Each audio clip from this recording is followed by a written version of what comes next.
Today we're going to talk about the MCQs and MCQs in part 2. ठीक है, part 2 की थोड़ी सी story सुन लेते हैं. In part 2 of the IELTS paper, number one thing, it's mostly monologue. Monologue का मतलब होता है 1% टॉकिंग. अभी जो हमने पार्ट 1 को सुना है उसमें कन्वर्सेशन थी, 2 people were talking. ठीक है, मोनोलॉग में हमेशा 1% होता है. That is how the paper is said. हाँ, इसमें ये हो सकता है कि शुरू में एक आवाज आए जिसमें आप जैसे किसी को इंट्रोड्यूस कर देते हैं. जैसे मैं कहता हूँ जी, ओके जी, now I am going to call so and so person, he is going to come and he is going to give you information. ठीक है, तो फिर जो दूसरा शख्स आता है आके फिर वो सारी डिटेल्स देते हैं. कहने का मकसद ये है इसके अंदर कि इसके अंदर डायलॉग्स नहीं होंगे, इसके अंदर बेसिकली जो है वो मोनोलॉग चलता है. 1 person is giving all the information. दूसरी चीज, इसमें जो टॉपिक होता है वो हमेशा पब्लिक ही होता है, या सोशल और पब्लिक होता है. सोशल, और सोशल के साथ मैं इसको ब्रैकेट में कर देता हूं पब्लिक. सोशल तो हो गया कि जो आपकी रोजमर्रा की जिंदगी के रिलेटेड इंफॉर्मेशन. पब्लिक का मतलब है कि इसमें जो भी इंफॉर्मेशन दी जाती है वो एक्चुअली किसी 1 person के लिए नहीं होती है, वो सबके लिए होती है. अभी जो हमने पार्ट 1 में टेप सुनी है उसमें जो जॉब के बारे में डिटेल्स दी जा रही है वो सिर्फ और सिर्फ एक शख्स के लिए है. जिसने जॉब करना है वो उसकी प्रोफाइल को मैच कर रही है, वो सबको सूट नहीं करेगी.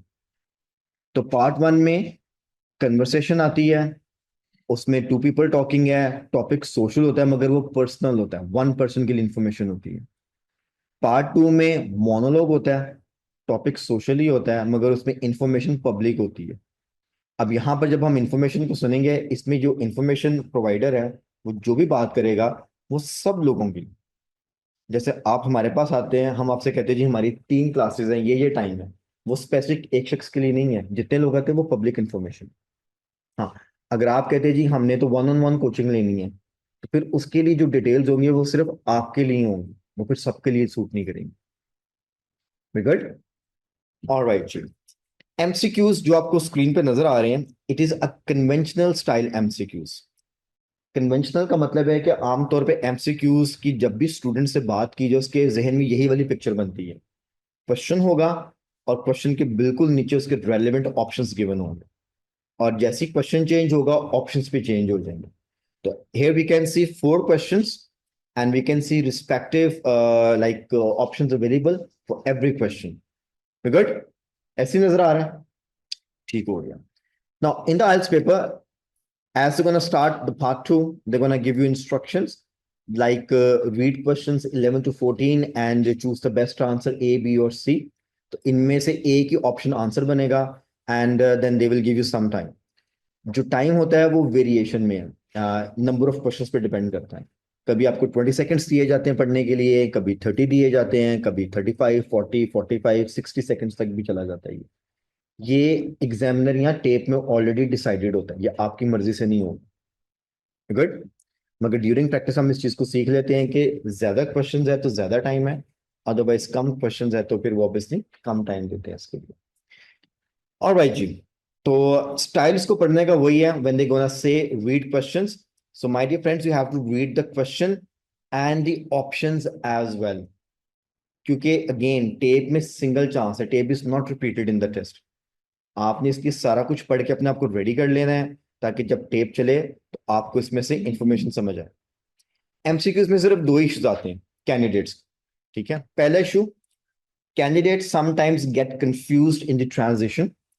उनको टेप में कभी कभी ये पिक नहीं होता कि 11 से 12 की बात शुरू कब हो गई है, 12 से 13 की बात कब शुरू हो गई है. और इसके होने की वजह ये होती है कि जब वो आंसर सुन लेते हैं तो वो एक्चुअली ऑप्शंस में से डिसाइड कर रहे होते हैं ए, बी और सी. क्योंकि उसने तो एक स्टेटमेंट बोल दिया, उसके बाद ट्रांजिशन ऑटोमेटिकली हो जाती है.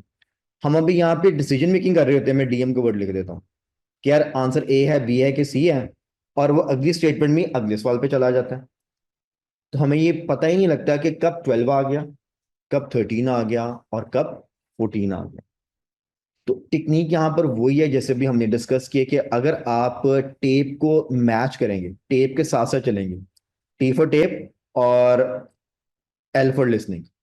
अगर आपने टेप को पैरेलल सुना, you are following the speaker as the speaker is saying a sentence, only then you will be able to do the MCQs. अब ट्रांजिशन कैसे पिक करनी है?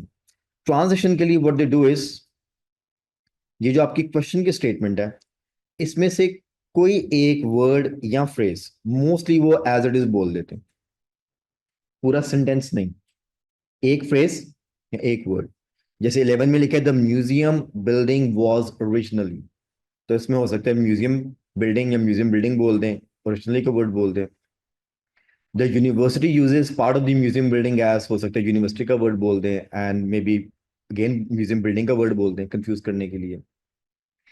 इसी माय डियर फ्रेंड्स, जब भी क्वेश्चन के कीवर्ड्स बनाने होते हैं, आई ऑलवेज प्रेफर, और मैं कैंडिडेट्स को हमेशा कहता हूं कि आपने पूरी स्टेटमेंट पिक करनी है, एक वर्ड नहीं पिक करना, क्योंकि एग्जामिनर का बिल्कुल नहीं पता कि इस पूरी स्टेटमेंट में से किस वाले वर्ड को वो बोल दे ट्रांजिशन के लिए। ठीक है, तो मैं सिर्फ क्वेश्चंस के कीवर्ड आपको बना देता हूं। अभी टेप को सुनेंगे एक बार फुल गो में, और उसके बाद इसको हम रीडू करेंगे वोकैब मैच के साथ। सो कीवर्ड्स पे आपने फोकस करना है। The museum building was originally. अब कीवर्ड बनाने का जो एक क्राइटेरिया है वो कुछ इस तरह से है कि आपने कोशिश करना है कि फ्रेज में पिक करना है, वर्ड वर्ड करके पिक नहीं करना, क्योंकि इंफॉर्मेशन जब वो पैराफ्रेज करेंगे तो वो फ्रेज में पिक करते हैं। सिनोनिम करेंगे तो किसी एक वर्ड का दे सकते हैं, इसलिए इसकी कोई शर्त नहीं कि सिनोनिम सिनोनिम करेंगे या पैराफ्रेज करेंगे, वो दोनों करते हैं। So we need to pick up in phrase. Original word का मतलब क्या होता है? लिटरल मीनिंग जो डिक्शनरी में देते हैं, ओरिजिनल, असल, असली, ठीक है, 100% प्योर, ठीक हो गया। अगर मैं इस स्टेटमेंट की बात करूं, इस स्टेटमेंट में ओरिजिनल वर्ड का मतलब क्या बन रहा है, असल बन रहा है, क्या बन रहा है? सबसे पहला, एग्री है भाई की बात से? इसका मतलब ये फर्स्ट बन रहा है। सब एग्री हैं, कंसेंट है सबका इस बात पे? गुड, ठीक है। इसको हम इनिशियली भी बोल सकते हैं, फर्स्टली भी बोल सकते हैं। यार आप लोग तो पहले ही रेडिंग है, गुड हो गया। फिर अगले चैप्टर तो चलिए फिर। Actually, the word used in a sentence, IELTS people always are seeking that आप उसके context को समझें, ना कि words के लफ्जी मतलब को समझें। कभी कभी उसका लफ्जी मतलब यूज करते हैं, और कभी कभी वो उसको कॉन्टेक्स्ट में यूज करते हैं। यहाँ पे जो ओरिजिनली का वर्ड है वो लिखा इस तरीके से गया है कि ये बिल्डिंग किस मकसद के लिए बनी थी। ठीक है, जब तैयार किया गया था फर्स्ट टाइम इसको, what was the purpose of the building. अब हमारे पास तीन ऑप्शंस अवेलेबल हैं, a factory, a private room, home sorry, and hall of residence. ठीक है, अब इन दोनों में ना काफी हद तक जो है कंफ्यूजन के चांसेस हैं, क्योंकि दोनों ही रेजिडेंस से रिलेटेड, घर में भी रहते हैं और रेजिडेंस का मतलब भी रहना ही होता है। ठीक है, हाँ, मगर घर में और हॉल में फर्क है। गुड, प्राइवेट में और हॉल ऑफ रेजिडेंस में फर्क है। हॉल ऑफ रेजिडेंस में इसका मतलब है कि प्राइवेट नहीं है, शेयरिंग में है। प्राइवेट मीन्स पर्सनल होता है। It means we have to listen carefully, and then we will be able to pick up the answer. हाँ, अगर फैक्ट्री हुआ फिर तो बिल्कुल ही चेंज हो जाएगा। आइल्स के पेपर में वो करेंगे ये, आपको कंफ्यूज करने के लिए वो मोस्ट प्रोबेबली तीनों ऑप्शंस पे बात करते हैं। और जब वो तीनों ऑप्शन से बात करें, इसका सीक्वेंस नहीं होता कोई भी कि ए की बात होगी बी की या सी की, वो किसी भी उसमें सीक्वेंस में जा सकते हैं, बी ए सी बी ए सी बी, ऐसे करके बात कर सकते हैं। हमारा फोकस होना चाहिए कि क्वेश्चन में पूछा क्या गया है, हमने उसके मुताबिक इसको पिक करना है। क्वेश्चन इज एक्चुअली के what is the purpose of the building, मगर लिखा हुआ है the museum building was originally. So that is actually what you do when you are making the keywords. Question number 12, the university uses part of the museum building as. अब इस वक्त building एक university के पास है, the university uses part of the museum building. इसको हम लंबा हो गया फ्रेज, इसको यहां पे ब्रेक कर लेते हैं। द यूनिवर्सिटी यूजेस, एक चीज आपने ये पिक करना है कि यूनिवर्सिटी यूज कर रही है, कौन से हिस्से को कैसे यूज कर रही है। अब ये जो एस एस का जो वर्ड है कंपेयरिंग के लिए, कि किस हिस्से को किस तरह से यूज कर रहे हैं। अब हमारे पास तीन ऑप्शंस अवेलेबल है, teaching rooms, library, administration offices. University की बात करें तो किसी भी यूनिवर्सिटी में ये तीनों सेक्शंस होते हैं, रूम्स होते हैं, ऑब्वियसली लाइब्रेरी भी होती है, और एडमिन ब्लॉक में आपके ऑफिसेज भी होते हैं। तो एक्सपेक्टेड है कि तीनों ही बोल देंगे वो, मगर हमने देखना है कि according to the listening tape वो जो यूनिवर्सिटी की बात कर रहे हैं वो किस हिस्से की बात कर रहे हैं और वो किसको कैसे यूज करते हैं। Then we have what does the guide से। जब ऐसे है तो से भी हमेशा जाके इसको ब्रेक कर देना है, किसके बारे में, अबाउट द एंट्रेंस फी, ठीक है, दाखिली फीस के बारे में। और ये वाहिद एमसीक्यू है जिसमें काफी लंबा है। अब इसमें हमारे पास तीन ऑप्शंस अवेलेबल हैं, जब आपके पास ऑप्शंस लंबी आ जाएं, आई ऑलवेज प्रेफर कि इसको ब्रेक कर लिया करें, क्योंकि फिर इसको पिक करना आसान हो जाएगा। विजिटर्स डिसाइड वेदर और not they wish to play, ठीक है, विजिटर्स डिसाइड, क्या डिसाइड कर रहे हैं, वेदर और not they wish to pay. B में लिखा है जी only children and students receive a discount, and लगा हुआ है तो इन दोनों को मिलेगा। और सी में लिखा है G the museum charges extra, किसके लिए, for special exhibitions. So if you mark the keyword so there is a good possibility that आप इसका आंसर पिक कर लेंगे। And finally we have what are visitors advised to leave in the cloakroom. What are visitors advised, किसके लिए, to leave in the cloakroom. Cloakroom हमने पिछले हफ्ते की लिस्टिंग में भी देखा था, रिपीट हो गया, क्या है क्लॉक रूम, ठीक है। आप जब भी बाहर जाते हैं, आप अगर एक्स्ट्रा एक्सेसरी साथ कैरी कर रहे हैं in the form of bags, rucksacks कह सकते हैं, in the form of extra coats, over coats, आपके अम्ब्रेलास, आपकी कोई वॉकिंग स्टिक, कोई भी ऐसी चीज जो आपने एक्स्ट्रा कैरी की है बाहर जब आप पब्लिक में जाते हैं, मगर आप जब बिल्डिंग के अंदर एंटर होते हैं फिर आपको वो चीज़ों की एक्चुअली ज़रूरत नहीं होती है, वो बाहर सड़क पर चलने के लिए शायद आपको ज़रूरत हो या घर से कैरी करने के लिए, गुड। सो फिर आप वो एक्स्ट्रा जो सामान होता है वो कई बार एक रूम डेजिग्नेटेड होता है वहां पे रख देते हैं। आमतौर पे जैसे स्कूल्स में लॉकर्स होते हैं, यूनिवर्सिटीज में लॉकर्स होते हैं, आप बहुत सामान ले आते हैं मगर क्लासरूम में आपको वो सारी चीजें नहीं चाहिए होती, फिर आप क्या करते हैं, यूनिवर्सिटी के लॉकर में जाते हैं, आप अपनी चीजों को वहां पे पैक करके रख देते हैं और बेसिकली आ जाते हैं। तो वहां पे लॉकर्स हैं, तो बेसिकली यहाँ पे क्लॉक रूम है, क्योंकि ये हम एक म्यूजियम की बात कर रहे हैं। तो अगेन अगर वन वर्ड आंसर है, टू वर्ड्स का आंसर है तो उसको पढ़ लें, कीवर्ड बेशक ना बनाएं क्योंकि वो इजी पिक हो जाता है, मगर लंबी ऑप्शंस आए आई प्रेफर कि आप उसका कीवर्ड बना लें। अब ये जितना काम मैं कर रहा हूँ ये कंप्यूटर टेस्ट के अंदर भी अवेलेबल है, आप उसके अंदर हाईलाइट कर सकते हैं, you can mark the keywords, good, ठीक है, अब हमने कंप्यूटर बेस्ड पेपर देना। ऑलराइट, इसको मैं ऐसे रहने देता हूँ स्क्रीन को। आई am gonna play the section 11 till 14, पूरा प्ले करेंगे, 11 से 14 आपने आंसर्स पिक करने हैं और उसके बाद हम इसको वोकैब मैच के साथ रीडू कर लेंगे ताकि हमारी इंप्रूवमेंट की प्रैक्टिस भी हो जाए। हाँ जी, सब रेडी हैं, ऑलराइट जी, आप फोकस्ड हो जाए, मैं इसके टेप को प्ले कर रहा हूं।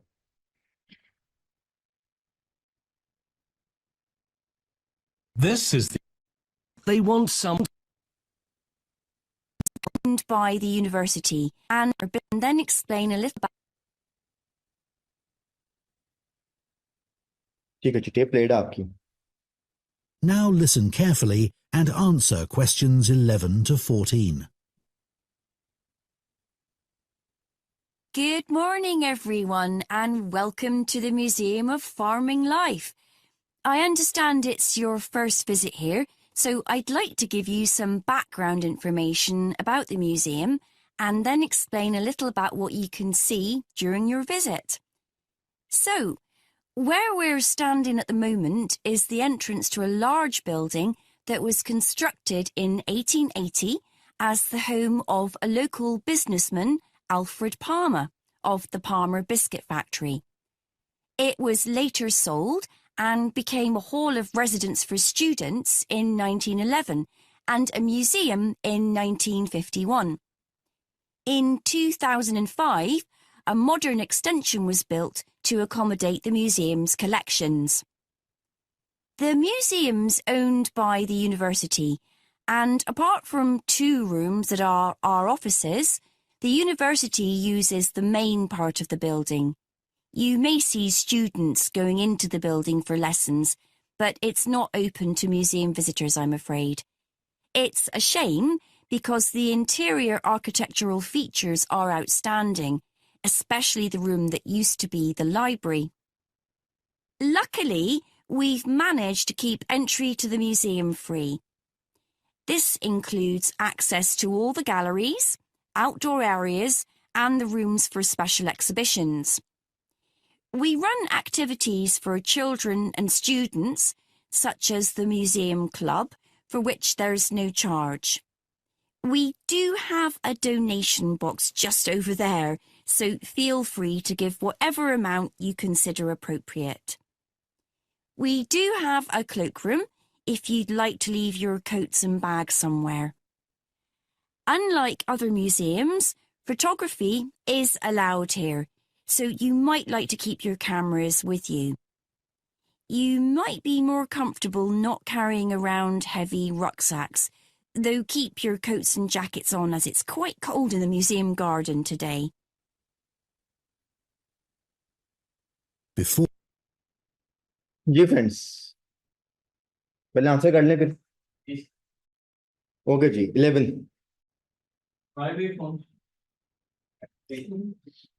सी बोल रहे हैं. ए फैक्ट्री. बी है. चलिए ठीक है, अभी होल्ड करते हैं. नंबर 12. सी है. टीचिंग रूम्स है. बी लगाया है. Research library. ठीक है, इसको भी होल्ड करते हैं. नंबर 13. सी है. ए है. चलो इसको भी होल्ड करते हैं. And what about 14? सर इसका बैग सी ठीक है, सर्दी है तो मॉर्निंग आप क्या कह रही हैं? बी है. सी. ठीक है, क्योंकि हमारा तजाद है बहुत ज्यादा आपस में, तो हम सारे होल्ड करते हैं. ठीक है, इसको सुनते हैं और फिर हल करते हैं. फैक्चुअल चलते हैं थोड़ा सा. ठीक है, I am gonna clear the screen, we gonna listen again and I am gonna pause the tape एंड हम इसको वन बाय वन करते हैं. ठीक है, अब आपने इस प्रैक्टिस को अच्छे से समझना है कि अगर आपने अटेम्प्ट कर लिया और आपके आंसर्स ठीक हैं गलत अपनी जगह पे, इम्प्रूव कैसे करें, इम्प्रूविंग की बात करने लगे. ठीक है, री लिसन करते हैं. you hear the rest of the talk,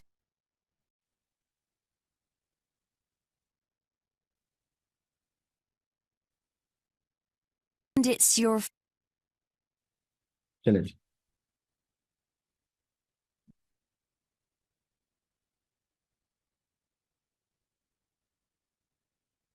now listen carefully and answer questions 11 to 14.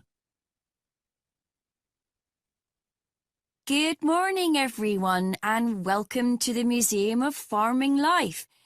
I understand it's your first visit here, so I'd like to give you some background information about the museum and then explain a little about what you can see during your visit. So, where we're standing at the moment is the entrance to a large building that was constructed in 1880. Okay जी, हमारा पहला keyword आ गया large building. हमने भी देखा था कि museum की बात हो रही है, तो वो म्यूजियम का वर्ड तो पहले बोल चुकी है. तो म्यूजियम और बिल्डिंग एक्चुअली इसने दो ट्रांजिशंस दी हैं. ठीक है, एंड उसने बड़ा क्लियरली बोला है कि जहाँ पे हम आज खड़े हैं उसकी बात करते हैं. तो नाउ वी नो कि अब इसकी बात हो रही है. एक जनरल इंट्रो तो आ गया हमारे पास. अब उसने कंस्ट्रक्शन की बात की है. As the home of a local businessman, Farming Life. I understand it's your first visit here, so I'd like to give you some background information about the museum and then explain a little about what you can see during your visit. So, where we're standing at the moment is the entrance to a large building that was constructed in 1880 as the home of a local businessman, Alfred Palmer. हाँ जी, तो जब building बनी थी पहली दफा, तो वो actually local business का प्राइवेट होम था. क्लियर भी सुनाई दी है. इसका मतलब है कि उन्होंने जो बात है वो एक्चुअली ऑप्शन बी से स्टार्ट की है. ठीक है, अब वो बिजनेसमैन था तो बिजनेस को तो उन्होंने नहीं बताया, नाम बता दिया है और उसका होम की बात कर. इसको हम होल्ड कर लेते हैं. ऐसा नहीं है कि जब आंसर मिल जाए तो आपने बाकी की टेप पे फोकस नहीं करना. कई बार वो ऑप्शन चेंज भी कर देते हैं किसी वजह से, मगर अभी फिलहाल तो यही आंसर लगा है. आगे सुनते हैं. Of the Palmer Biscuit Factory. अब वो ओनर किस चीज का था या उसका बिजनेस किस चीज का था, बिस्किट्स का। तो अब फैक्ट्री का वर्ड आ तो गया है, मगर क्या जिस बिल्डिंग की हम बात कर रहे हैं वो फैक्ट्री थी? नो। वो जो ओनर था उसका बिजनेस फैक्ट्री का था। तो इट मीन्स फैक्ट्री का वर्ड बोला जरूर है, मगर they are not talking about in the context of the question. जो फैक्ट्री का वर्ड है वो इस क्वेश्चन के कॉन्टेक्स्ट में ही नहीं है। ये था कि ये बिल्डिंग जिसमें हम हैं, ये क्या था? फैक्ट्री तो पता नहीं कहीं और होगी। आगे। It was later sold and became a hall of residence for students in later sold and become the hall of residence. तो ये जब सेल हो गई तो फिर जिसने भी खरीदा था उसने इसको कन्वर्ट कर दिया एक काइंड ऑफ पब्लिक रेजिडेंस के तौर। क्योंकि बना तो वो घर ही था, तो उन्होंने सोचा इसको एज अ रिहाइश के लिए यूज करते हैं, मगर है कि बेहतर है कि पब्लिक कर देते हैं। अब तीनों बोले हैं, ठीक है। जैसे हमने बात की थी कि बी और सी में जरा कंपेयरिंग करना मुश्किल हो सकता है, तो रहने की जगह, मगर क्वेश्चन तो हमारा सेट हुआ था कि बिल्डिंग ओरिजिनली क्या है। तो अब क्लियर हो गया, आंसर इज बी। अब जितने वर्ड्स यहाँ पे लिखे हैं, factory, home, hall of residence, उन्होंने एज इट इज ही बोल दिए। ठीक है, ये इतना मुश्किल नहीं था। अभी तो उससे पैराफ्रेजिंग नहीं की है, बट उसने क्लियरली मेंशन किया है कि बिल्डिंग एक्चुअली क्यों बनी थी। अब इसकी ट्रिक क्या है? अगर आपने इसके कीवर्ड्स क्वेश्चन के अच्छे से मार्क कर लिए हैं, और टेप को जब आप सुन रहे हैं, आपने हमेशा टेप को क्वेश्चन के कॉन्टेक्स्ट में सुनना है, ना कि सिर्फ टेप को सुनना है। सिर्फ टेप पे फोकस करेंगे तो तीनों ऑप्शंस ठीक लगेंगे। क्वेश्चन के मुताबिक सुनना है कि क्वेश्चन के मुताबिक टेप क्या बोल रही है, then you will find the one answer. अब आपने ट्रांजिशन पे गौर करना है। ये वाला क्लियर हो गया सबको? अब आपने देखना है कि 12 पे कब गए। in 1911 and a museum in 1951. In 2005, a modern extension was built to accommodate the museum's collections. The museum's owned by the university. अब ट्रांजिशन हुई। वो जो एक्स्ट्रा 2-3 बातें बोलनी है वो सिर्फ क्वेश्चन नंबर 11 से रिलेटेड। अब हमें पता लग गया कि they have move to the next question. और ये सिर्फ और सिर्फ तब होगा जब आप टेप के साथ साथ चल रहे हैं। आपको सुनाई देगा कि इस वक्त टेप कहाँ पे है। आपको पता नहीं कि बुलेट कौन सा डिस्कस हो रहा है।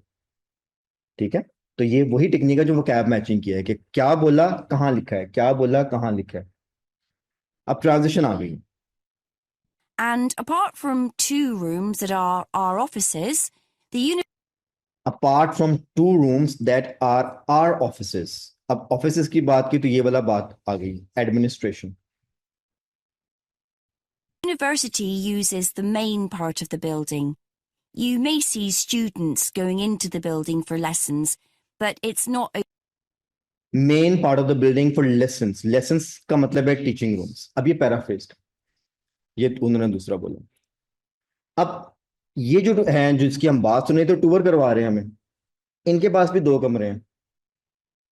यूनिवर्सिटी के पास पूरा का पूरा म्यूजियम है जो कि वो टीचिंग के लिए यूज कर रहे हैं। तो क्वेश्चन किस पे सेट हुआ हुआ है, जो टूर करवा रहे हैं कि जो यूनिवर्सिटी है? यूनिवर्सिटी। तो इसका मतलब है कि हमने वो पिक करना था कि यूनिवर्सिटी क्या यूज कर रही है। जो आपका टूर गाइड है, अगर इनकी बात करते तो वो एडमिनिस्ट्रेशन ऑफिस में है सिर्फ, फिर इसका आंसर सी होना था। तो क्वेश्चन का फोकस है कि यूनिवर्सिटी क्या यूज कर रही है। तो आंसर तो हमारे पास आ गया, टीचिंग रूम्स। अभी आगे सुनते हैं। open to museum visitors, I'm afraid. मैं इसको थोड़ा सा पीछे कर रहा हूँ। यहाँ पे इसने यही बताया है कि जो हिस्सा यूनिवर्सिटी यूज करती है ना म्यूजियम का, वो पब्लिक के लिए ओपन नहीं है, उसमें आप जाके नहीं देख सकते। पब्लिक के लिए वही ओपन है जितना ये जो टूर गाइड्स वालों के पास हिस्सा अवेलेबल है म्यूजियम का। ठीक है, इस बात को सुनते हैं पूरा। It's a shame because in 1911 and a museum in 1951. In 2005, a modern extension was built to accommodate the museum's collections. The museum's owned by the university, and apart from 2 rooms that are our offices, the university uses the main part of the building. You may see students going into the building for lessons, but it's not open to museum visitors, I'm afraid. Good. Yes. अगली बात भी बड़ी important है जो कि option B को eliminate करेगी। It's a shame because the interior architectural features are outstanding, especially the room that used to be the library. अब लाइब्रेरी जो है वो यूनिवर्सिटी के पास है, ठीक है, मगर जिस रूम में उन्होंने लाइब्रेरी बनाई है उस रूम का आर्किटेक्चर बहुत जबरदस्त है, मगर क्योंकि वो यूनिवर्सिटी का पार्ट है उसको विजिटर्स विजिट नहीं कर सकते। इसके लिए उसने कहा था इट्स अ शेम। उर्दू में हम इसको ये कहेंगे यार बड़े अफसोस की बात है कि ये वाला हिसाब नहीं देख सकते, ठीक है।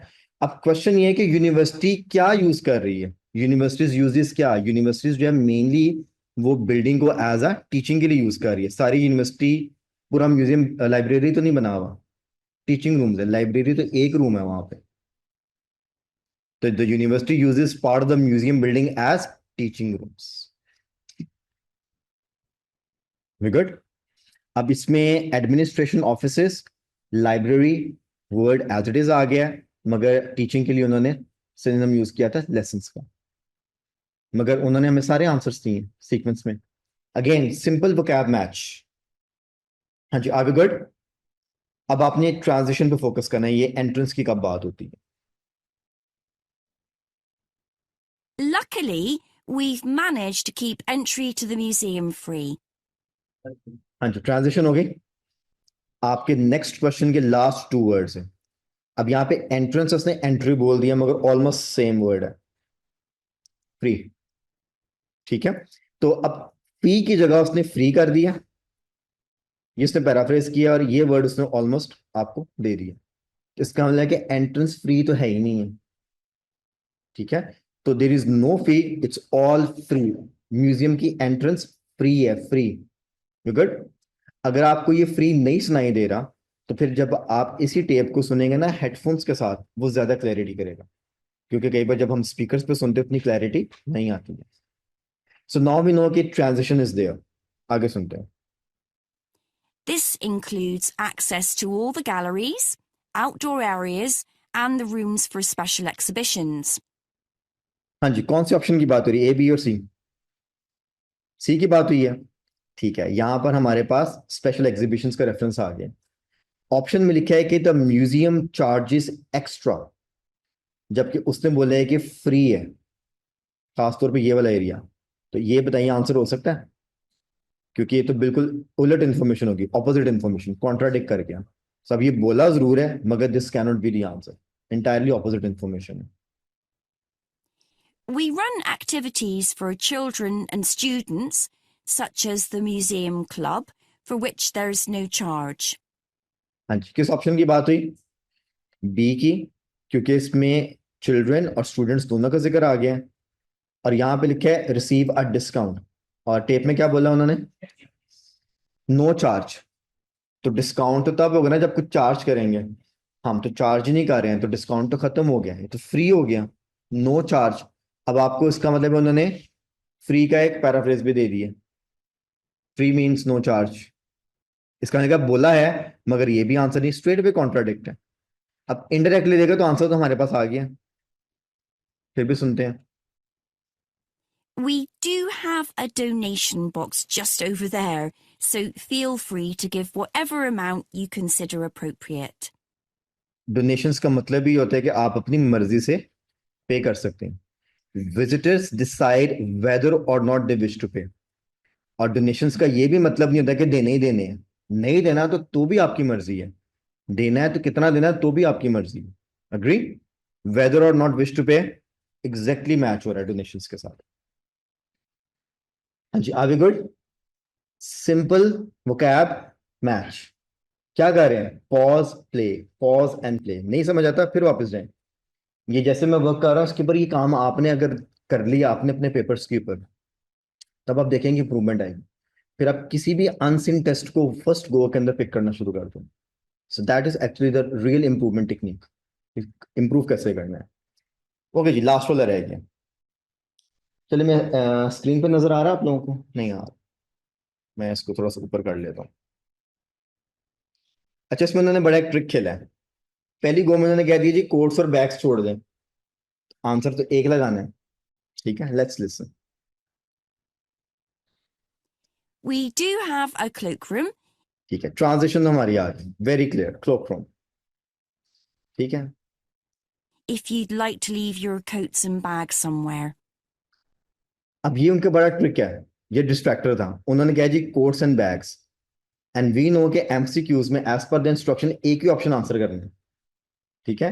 तब ये कोई अंदाजा नहीं लगाना है कि पहले कोट बोला है तो कोट आंसर होगा, या आप कहें यार बैग बाद में बोला तो बैग आंसर होगा, या आप ये कहें यार सारे क्वेश्चन में ए बी सी आ रहा है, सी नहीं अभी तक आया, मैं सी लगा देता हूँ, सी आंसर होगा इसका। ये सारे देसी जुगाड़ है एमी, ठीक है, सुनते हैं आगे क्या बात हो। Unlike other museums, photography is allowed here.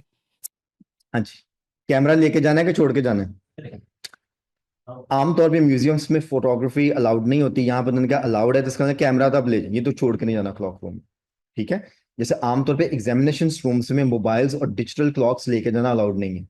आप चाहे आइल्स का पेपर देने जाएं, चाहे कोई भी एग्जाम देने जाएं, वो आमतौर पे आजकल आपके जो electronic items, specially the mobiles and like आपकी जो डिजिटल वॉचेज हैं, वो आपसे लेके तो आपको एक टोकन दे देते हैं कि ठीक है वापसी आप कलेक्ट कर लीजिएगा। इट मीन्स वो कहीं ना कहीं इसको सबमिट कर लेते हैं। So, ये ऑप्शन तो होगी आउट, ये तो आंसर नहीं होगा क्योंकि उसने कहा ये तो आप ले जाएं। So you might like to keep your cameras with you. You might be more comfortable not carrying around heavy rucksacks. Heavy rucksacks.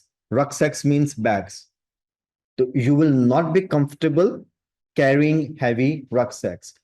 Museum आए हैं, एंजॉय करना चाहते हैं, वहां पे आपने देखना एग्जीबिशंस को, और भारी सामान उठाया हुआ, तो वो कह रही है आप शायद अच्छे तरीके से कंफर्टेबल वे में ना देख सकें, तो फिर क्या क्या छोड़ के जाना है?